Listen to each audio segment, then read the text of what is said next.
Naghahanap ka ba ng matatambayan o ma-overnightan na nasa Maynila lang? Lalo na tuwing weekend o etong darating na Holy Week. Katulad ka rin ba namin na ayaw makipagsabayang umalis dahil sa naranasang traffic at siksikan sa mga tourist spots? Eto, nasa tapat siya ng Star City, safe, pwede mag-overnight at malapit lang. Pero bago ang lahat, paki-like, follow, and share naman ang page namin para updated kayo. Maraming salamat! At eto na, mahiwagang intro. Pasok! Kasama ang aming buong pamilya, samahan nyo kaming mamasyal. Kami pala si Alvin, si Daisy, si Andy, si Kalel, at ang aming alaga na si Botcha. Kami pala ang pamilyang Layas o Pamilayas. Tara, samahan nyo kami. Kung batang 90s ka, taga Maynila ka, sigurado alam mo tong lugar na to. Madalas dito ka pinapasyal ng magulang mo at nagre-renta kayo ng bike para maglibot. Ang saya maging bata, no? Simple lang ang kaligayahan mo. O siya, balik tayo. Hanapin mo lang yung tanghalang Ignacio Jimenez, nasa tapat lang siya ng Star City. Pumasok ka lang sa open parking nila at makikita mo agad yung mga rates nila. Eto, papakita natin. Ang overnight charge nila ay 300 pesos hanggang 6 AM lang. Ngayon, pag sumobra ka ng 6 AM, additional 10 pesos siya sa succeeding hours. Sobrang laki ng lugar na to at sobrang dami ng puno at ibon dyan na maririnig mo. Medyo mainit pa nang dumating kami dyan kaya pinili namin yung pinakamalilim na lugar. At syempre, hindi maiiwan ang ating alaga na si Botcha.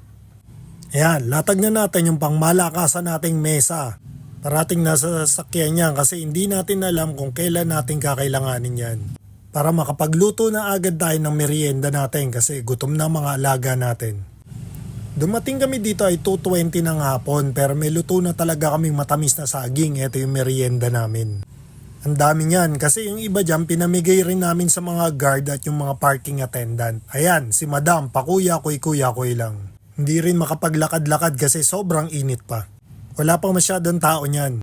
At syempre dahil typical na Pinoy tayo, magtitimpla tayo ng kape kahit hapon pa at sobrang init.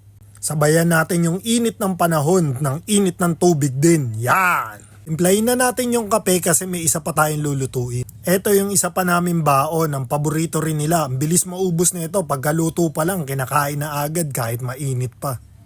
Yan yung French toast, di ko na nabidyoan kasi ang bilis talaga niya, nauubos agad eh. Pagkaluto niyan, minsan hindi pa lumalapag sa pinggan, nawawala agad, di ba magic? Pwede kayong maglatag ng mga gamit dito, yung folding bed, yung folding chair namin, lahat nakalabas yan. Tapos ito pala yung kabuang laki niya, may court din sa loob dyan, hindi ko lang alam kung hanggang anong oras kayo pwede maglaro dyan. Tapos may mga nagte-tennis din sa kabila niyan. At syempre, higit sa lahat, merong CR dyan. Yan. Pwede nyong iramin yung susi sa admin at magpaalam kayo kasi pwede naman dyan. Tapos, ito naman yung itsura ng kabilang side niya. Hapon na yan kaya madami na yung tao. May mga naglalaro ng badminton, ng tennis. Tapos yung kabilang side, itong tuturo ko, yan ang police station. Normally, yung makakasabay mo dito ng overnight, yung mga grab yung nagpapahinga. Kaya super safe dito kahit abutin ka ng gabi dito. Plus, madami pa silang ilaw talaga. At mayat maya may umiikot din na gwardya. Ayan, si Botcha nang hihingi ng mangga. Ito pala ang hapunan namin, siomay at Alfonso. Oh, paano? Sa susunod na biyahe ulit. Maraming salamat sa pag-aaksaya ng oras nyo sa amin. Paalam!